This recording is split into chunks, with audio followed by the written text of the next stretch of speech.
सबसे पहले यह संवाददाता सम्मेलन या प्रेस कॉन्फ्रेंस दो मुद्दों को लेकर के किया गया है। पहला तो आप सब जानते हैं कि महाराष्ट्र में सरकार की मौजूदगी में सरकारी कार्यक्रम में सरकारी लापरवाही से 11 लोगों की दर्दनाक मौत हुई है।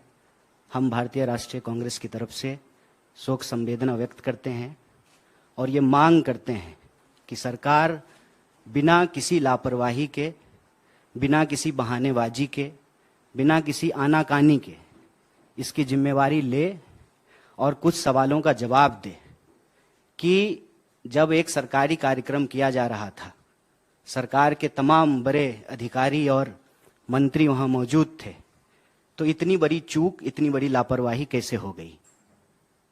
प्रश्न ये उठता है कि आप किसी कंपनी को कार्यक्रम की तैयारी के लिए 13 करोड़ का ठेका देते हैं, तो जब नेता के लिए टेंट लग सकता है, नेता के लिए कूलर और एसी लग सकता है, तो जनता के लिए क्यों नहीं लग सकता है।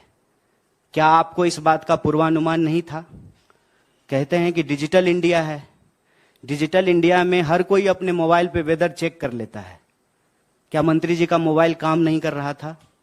उनको आइडिया नहीं था कि देश में गर्मी पड़ती है अप्रैल में, मई में, जून में, और जब गर्मी पड़ती है तो लू चलती है।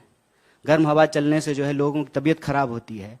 जितना क्षमता है उससे ज़्यादा लोग अगर एक जगह इकट्ठा होंगे तो स्वाभाविक रूप से परेशानी आएगी। जनता की बुनियादी बेसिक सुविधाओं का ध्यान नहीं रखा गया, पानी की व्यवस्था नहीं की गई, उनके लिए छाया का प्रबंध नहीं किया गया, क्योंकि सरकार का पूरा ध्यान फोटो खिंचाने में रहता है। फोटो फ्रेम बढ़िया बनना चाहिए। आप लोग देखे हैं ना, माननीय प्रधानमंत्री जी एक बड़ा सा कैमरा लेते हैं अपने हाथ में और 5 बड़ा सा कैमरा रहता है उनके पीछे, जो उनका और उनके कैमरे का फोटो खींचता है। देश में लोकतंत्र है कि नहीं है। अगर देश में लोकतंत्र है तो एक चुनी हुई सरकार अगर एक सरकारी कार्यक्रम कर रही है और वहां लोगों को यदि बुलाया गया है, उनके साथ अगर कोई हादसा होता है तो इसकी जिम्मेवारी सरकार को लेना पड़ेगा। भारतीय राष्ट्रीय कांग्रेस ने, महाराष्ट्र की यूनिट ने यह सवाल उठाया है कि यह गैर इरादतन हत्या का मामला है।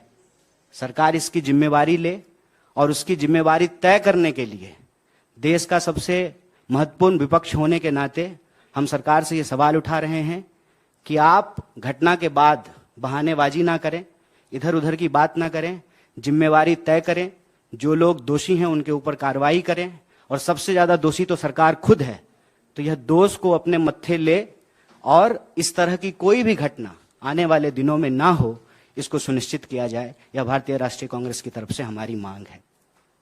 दूसरा जो महत्वपूर्ण विषय है, जिसके बारे में आप सब लोगों को सूचित भी किया गया होगा, कि कल आदरणीय राहुल जी ने कर्नाटका की एक सभा में यह मांग उठाई है कि सरकार अगर सचमुच ओबीसी से प्रेम करती है, क्योंकि आप सब जानते हैं, पिछले दिनों आप लोगों ने देखा कि विपक्ष मांग रहा था जेपीसी। सारे विपक्षी दलों ने कहा जेपीसी जेपीसी जेपीसी। अचानक से बीजेपी कहना शुरू कर दी ओबीसी ओबीसी ओबीसी।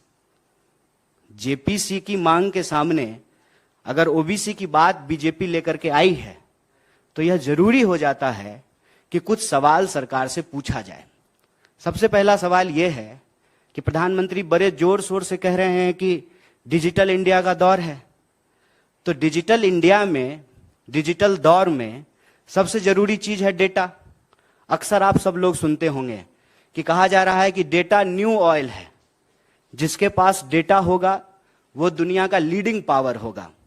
अगर ऐसी स्थिति है तो हमारी सरकार, भारत की सरकार, डेटा को इकट्ठा करने में, डेटा को तैयार करके डेटा देश को बताने में, जारी करने में इतनी हिचकिचाहट क्यों दिखा रही है। क्या कारण है इसका। आप सब जानते हैं कि जब भारतीय राष्ट्रीय कांग्रेस की सरकार थी, यूपीए 2 के दौर में 2011 में जनगणना हुआ और उस जनगणना की जो रिपोर्ट थी उसको तैयार किया गया। वह रिपोर्ट प्रकाशित होती, उसके बाद सरकार चली गई। 2014 में नई सरकार बन करके आई।